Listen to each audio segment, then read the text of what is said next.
हुआ छाप है।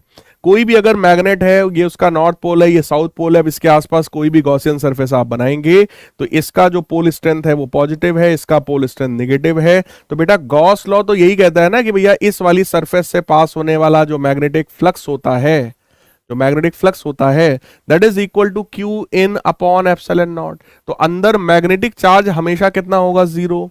यानी कि जो मैग्नेटिक फ्लक्स होगा किसी भी क्लोज्ड लूप से वो हमेशा कितना होगा, जीरो के बराबर होगा। जीरो इस सेंस में भी कह सकते हैं कि जितनी मैग्नेटिक फील्ड लाइंस यहां से निकल रही हैं उतनी ही मैग्नेटिक फील्ड लाइंस यहां से एंटर भी कर जाएगी। अगर 10 मैग्नेटिक फील्ड लाइन निकली है तो घूम फिर के 10 मैग्नेटिक फील्ड लाइंस एंटर कर जाएंगी, इसलिए नेट फ्लक्स की वैल्यू कितनी हो गई बेटा, जीरो के बराबर। तो गॉस लॉ ऑफ मैग्नेटिज्म यही कहता है कि भाई surface integral of the magnetic field over closed area, जिसको मैग्नेटिक फ्लक्स भी कहते हैं, is always zero. The net magnetic flux through the close surface is always zero. Net magnetic flux की वैल्यू भाई साहब हमेशा क्या होती है, जीरो के बराबर होती है। राइट है।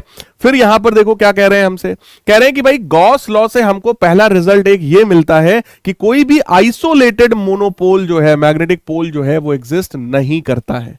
अगर यहां अंदर कोई भी एक सिंगल पोल होता तो इस मैग्नेटिक फ्लक्स की भी कोई वैल्यू होती, जैसे चार्ज के केस में हो जाती है, लेकिन मैग्नेटिज्म में यह आंसर हमेशा जीरो के बराबर आएगा।